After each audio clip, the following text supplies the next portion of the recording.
രാഷ്ട്രീയ നേട്ടങ്ങൾക്കും പണത്തിനും അധികാരത്തിനും വേണ്ടി ഏതറ്റം വരെയും പോകാൻ തയ്യാറാകുന്ന ചില മനുഷ്യരുണ്ട്. എന്നാൽ ആ രാഷ്ട്രീയ ലാഭങ്ങൾ മാത്രം മുന്നിൽ കണ്ട് സ്വന്തം ഐഡൻറ്റിറ്റി പോലും പണയം വെച്ച് ഒടുവിൽ ഉപയോഗിച്ചെറിഞ്ഞ കറിവേപ്പില പോലെ തഴയപ്പെടുമ്പോൾ ഉണ്ടാകുന്ന ഒരു മാനസികാവസ്ഥ ഒന്ന് ആലോചിച്ച് നോക്കൂ. അതാണിപ്പോൾ രാമസിംഹൻ്റെ അവസ്ഥ. സംവിധായകനും മുൻ BJP സംസ്ഥാന സമിതി അംഗവുമൊക്കെ ആയിരുന്ന രാമസിംഹൻ, അതായത് ഒരു കാലത്ത് അലി അക്ബർ എന്നറിയപ്പെട്ടിരുന്ന വ്യക്തി, ഇപ്പോൾ നടത്തുന്ന ചില തുറന്നു പറച്ചിലുകളാണ് കേരളത്തിൽ വലിയ രീതിയിൽ ചർച്ചയാവുന്നത്. നേരത്തെ നടൻ ദേവൻ BJP ഒക്കെ വിട്ട് പുറത്തു വന്നൊരു കാഴ്ച നമ്മളെല്ലാവരും കണ്ടതാണ്.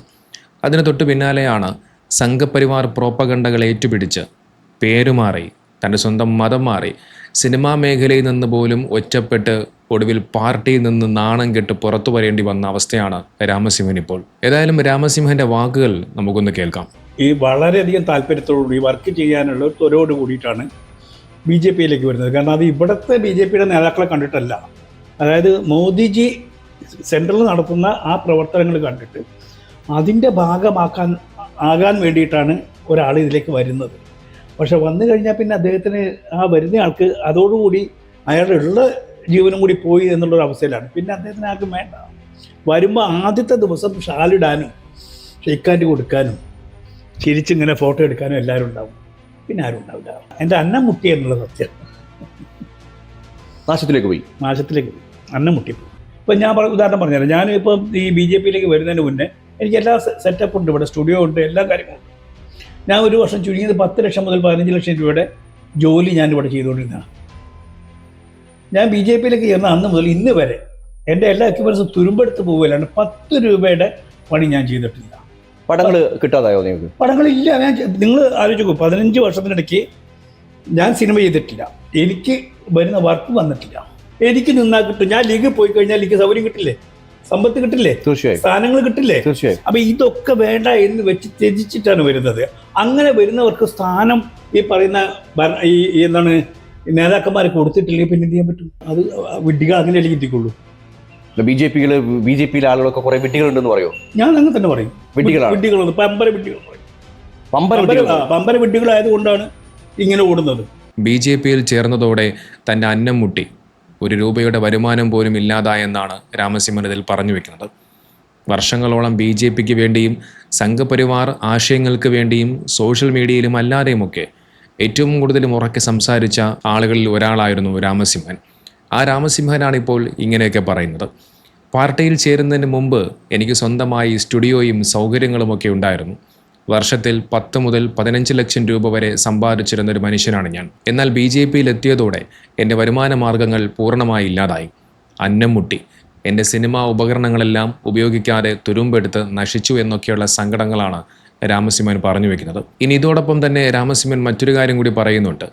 പാർട്ടിയിൽ ഒരാൾ പുതുതായി ചേരുന്ന സമയത്ത് ഷാലണിയിക്കാനും ഫോട്ടോ എടുക്കാനും ഒക്കെ ഒരുപാട് ആളുകളുണ്ടാകും. പിന്നെ അത് കഴിഞ്ഞാൽ ആരും പിന്നെ തിരിഞ്ഞു നോക്കാറ് പോലുമില്ല.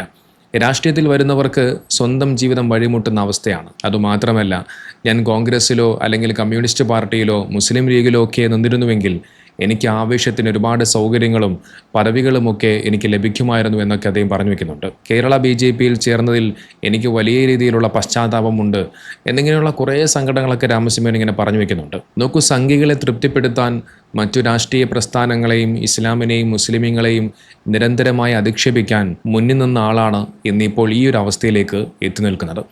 ഇവിടെ രാമസിംഹൻ മറ്റൊരു കാര്യം കൂടി ചൂണ്ടിക്കാണിക്കുന്നുണ്ട്. BJPയിൽ പ്രവർത്തിക്കുന്ന കലാകാരന്മാരെ സിനിമാ മേഖല പൂർണ്ണമായും അവഗണിക്കുകയാണെന്നും സിനിമ നിർമ്മിക്കുന്നത് ഒരു പ്രത്യേക വിഭാഗമാണെന്നും BJP ബന്ധം വന്നു കഴിഞ്ഞാൽ പിന്നെ ചാണകസംഖി എന്ന് ചാപ്പകുത്തി മാറ്റി നിർത്തുന്നു എന്നൊക്കെ രാമസിംഹൻ പറഞ്ഞു വയ്ക്കുന്നു. ഇവിടെ നമ്മൾ ആലോചിക്കേണ്ട ഒരു കാര്യമുണ്ട്. സിനിമാ മേഖലയിൽ അവസരം കുറഞ്ഞു എന്നതിനേക്കാൾ ഉപരി തീവ്ര വർഗീയ നിലപാടുകൾ പ്രചരിപ്പിക്കാൻ ഇറങ്ങി പുറപ്പെടുമ്പോൾ പൊതുസമൂഹം അത്തരം ആളുകളെ മാറ്റി നിർത്തും എന്നതിൻ്റെ സ്വാഭാവികമായ ഒരു ഉദാഹരണമാണിത്. എന്നാൽ പാർട്ടിക്ക് വേണ്ടി സ്വന്തം കരിയർ ബലികഴിച്ച ഇതുപോലെയുള്ളവന്മാരെ സംരക്ഷിക്കാൻ സംഘികൾ മുന്നോട്ട് വരാറുണ്ടോ? ഇല്ല എന്നുള്ളതാണ് രാമസിംഹൻ്റെ ഈ വാക്കുകളിൽ നിന്നും വ്യക്തമാവുന്നത്. പിന്നെ രാമസിംഹൻ മറ്റൊരു കാര്യം കൂടി പറഞ്ഞു വെക്കുന്നുണ്ട്. കേരളത്തിലെ BJPയുടെ അഴിമതിയെക്കുറിച്ചാണ്. കേരളത്തിലെ BJPയുടെ പ്രവർത്തനങ്ങളെല്ലാം കമ്മീഷൻ അടിസ്ഥാനത്തിലാണ് നടക്കുന്നത് എന്നാണ് രാമസിംഹൻ ആരോപിക്കുന്നത്. ലക്ഷം രൂപ ബാലൻസ് ഉണ്ടായിരുന്നു, അത് തിരിച്ചു കൊടുക്കും. അപ്പൊ 50,000 രൂപ പിരിച്ചു എന്നാ പറഞ്ഞേ. പക്ഷെ അവിടെ കൊടുവള്ളി എനിക്കറിയാം 50,000 അല്ല കിട്ടാൻ. കൊടുവള്ളിനെ അപേക്ഷിച്ച് നോക്കുമ്പോൾ നമ്മൾ സാധാരണക്കാരൻ എന്നുള്ള ഇതുമായിട്ട് അറിയുന്ന രീതിയിലേക്കാവുമ്പോൾ അത്യാവശ്യം നല്ല രീതിയിലേക്ക് ഫണ്ട് വരാൻ സാധ്യതയുള്ള സ്ഥലമാണ്. അല്ല വന്നല്ലേ ഒക്കുള്ളൂ. താമരശ്ശേരി എന്ന് പറഞ്ഞാൽ ഇത്രയും കോറികളുണ്ട്, ഇത്രയും ഗോൾഡ് സ്ഥാപനങ്ങളുണ്ട്. അപ്പോൾ ആ പിരിവ് 50,000 രൂപയാണ് BJP പോലത്തെ ഒരു നാഷണൽ പാർട്ടി കിട്ടാൻ നിൽക്കുന്നുണ്ട്. ഇല്ല, അതെനിക്കും കൃത്യമായി പറയാൻ കഴിയും. കേരളത്തിലെ മാറ്റി നിർത്തി കഴിഞ്ഞാൽ മറ്റുള്ള ആളുകൾ ഇതില്ല. ഞാൻ ഇതിപ്പം കാശ് പോയി എന്ന് പറഞ്ഞാൽ BJPക്ക് ദോഷം. കാശ് പോയില്ല എന്ന് ദോഷം. ഇത് മട്ടലിൽ ചവിട്ടി വരും. അവിടെ ചവിട്ടുമ്പോൾ ഇവിടെ പൊന്നു, ഇവിടെ ചവിട്ടുമ്പോൾ സംഗതി പോയി എന്നുള്ളത് ഉറപ്പ്. പണം പോയതല്ലേ, പണം പോയി എന്നുള്ളത് ഉറപ്പ്. PC ചോരൊക്കെ പറയും മറ്റവൻ കാറെടുത്തു ഇത് കാറെടുത്തു, വല്ലാത്ത രീതിയിലേക്കുള്ള സംഭവമാണേ. ഞാൻ തിരിച്ചു ചെറിയ കാര്യം പറഞ്ഞുതരാം. നമുക്കറിയാവുന്ന കാര്യം. ഞാനിപ്പോൾ ഒരു കാറ് വാടക എടുക്കാം ഇതിന് ഓടാൻ വേണ്ടിയിട്ട്. ഇപ്പോൾ കാറിൻ്റെ റേറ്റ് ആക്ച്വലി 2,000 രൂപയാണ് പെർ ഡേ. 2,500 രൂപ ഞാൻ തരാന്ന് പറയാം. 500 എനിക്ക് തരണം കേട്ടോ. നിങ്ങൾ തരില്ലേ? കമ്മീഷൻ ബേസിലാണ് എല്ലാം ഓടുന്നത്. ഊണിന് വരെ കമ്മീഷൻ ഉണ്ട്. അത് വ്യക്തമായിട്ട് ഞാൻ പിടിച്ചത്. ഊണിന് എത്ര ചെറിയ കമ്മീഷനാണ്? ഒരു ഊണിന് 60 രൂപ കമ്മീഷൻ. അപ്പൊ ഊണ് എത്രയാ? ഈ കുന്നമംഗലത്ത് നടന്ന സംഭവമാണ്. ഊണ് എത്രയാ അവർ പർച്ചേസ് ചെയ്യുന്നത്? ഊണിന് അവിടെ ചെന്ന് ഊണ് കഴിക്കുമ്പോൾ 110, 140 രൂപ ചാർജ് ചെയ്യുന്നുണ്ട്. അപ്പൊ എന്റെ കൂടെ നിന്ന് ഒരാൾ ചോദിച്ചത് ബില്ല് കൊടുത്താൽ മതിയല്ലോ. അല്ല 110. സാറേ ഞങ്ങൾക്ക് അത്രയും കിട്ടൂല. കുന്നമംഗലത്ത് കഴിച്ച ഊണിന് വരെ ഇത്തരത്തിൽ കമ്മീഷൻ അടിക്കുന്നത് ഞാൻ നേരിട്ട് കണ്ടു എന്നാണ് രാമസിംഹൻ പറഞ്ഞു വയ്ക്കുന്നത്. 110 മുതൽ 140 രൂപ വരെ വിലയുള്ള ഊണിന് 60 രൂപ വരെ കമ്മീഷൻ വാങ്ങുന്ന അവസ്ഥയുണ്ട്. ചിന്തിച്ചു നോക്കൂ, കഴിക്കുന്ന ഊണിൻ്റെ പൈസയിൽ നിന്ന് പോലും കമ്മീഷൻ അടിച്ചെടുക്കുന്ന ഒരവസ്ഥ. കോടികളുടെ തിരഞ്ഞെടുപ്പ് ഫണ്ട് ഒഴുകിയെത്തുന്ന ഒരു പാർട്ടിയിൽ താഴെത്തട്ടിൽ നടക്കുന്ന അഴിമതിയുടെയും കമ്മീഷൻ അടിയുടെയും വ്യാപ്തിയാണ് ഒരു മുൻ BJPയുടെ സംസ്ഥാന സമിതി അംഗം തന്നെ ഇപ്പോൾ പരസ്യമായി പറഞ്ഞു വയ്ക്കുന്നത്.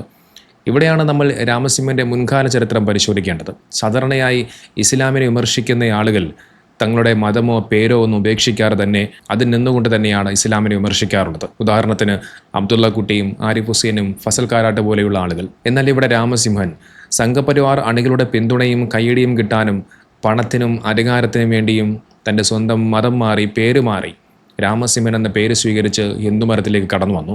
സംഘികളെ സുഖിപ്പിക്കാനായി ഇസ്ലാമിക വിമർശനം എന്ന അതിരുകൾ കടന്ന് മുസ്ലിം സമൂഹത്തെ ഒന്നാകെ അവഹേളിക്കുന്ന നിലപാടുകളിലേക്ക് രാമസിംഹൻ പിന്നീട് മാറി എന്നുള്ളതാണ്. അതിന് ഏറ്റവും വലിയ ഉദാഹരണമായിരുന്നു പുഴ മുതൽ പുഴ വരെ എന്ന് പറയുന്ന ഒരു സിനിമ. സംഘികളെ സുഖിപ്പിക്കാൻ ചരിത്രത്തെ വളച്ചൊടിച്ചുകൊണ്ടുള്ള ഒരു സിനിമയായിരുന്നു അത്. സംഘപരിവാർ അണികളെ തൃപ്തിപ്പെടുത്താൻ വേണ്ടി നിർമ്മിച്ച ആ സിനിമയ്ക്ക് ഒടുവിൽ തിയേറ്ററിൽ സംഭവിച്ചത് എന്താണെന്ന് നമ്മളെല്ലാവരും കണ്ടതാണ്. ആ സിനിമ 8 നിലയിൽ പൊട്ടി. ആ സിനിമ ഇറങ്ങിയ ശേഷവും രാമസിംഹന് അർഹിച്ച പിന്തുണ പാർട്ടിയിൽ നിന്നോ അണികളിൽ നിന്നോ ലഭിച്ചില്ല എന്നുള്ളതാണ്. അധികാരത്തിനും പണത്തിനും വേണ്ടി സ്വന്തം മതവും പേരും ഉപേക്ഷിച്ച് വർഗീയ രാഷ്ട്രീയത്തിൻ്റെ വക്താവായി മാറിയ ഒരു വ്യക്തിക്കൊടുവിൽ സംഭവിച്ചത് വലിയ തിരിച്ചടിയാണ്. സംഘികളെ സുഖിപ്പിക്കാൻ ഇറങ്ങി തിരിച്ച രാമസിംഹനെ ഒടുവിൽ അതേ സംഘികൾ തന്നെ കറിവേപ്പില പോലെ എടുത്തെറിയുന്ന കാഴ്ചയാണ് നമ്മൾ കണ്ടത്. താൽക്കാലിക ലാഭങ്ങൾക്കും കയ്യടികൾക്കും വേണ്ടി സ്വന്തം വ്യക്തിത്വം പണയം വെച്ച് വർഗീയത പ്രചരിപ്പിക്കാൻ ഇറങ്ങുന്ന ഏതൊരാൾക്കും ഇതൊരു വലിയൊരു പാഠമാണ്.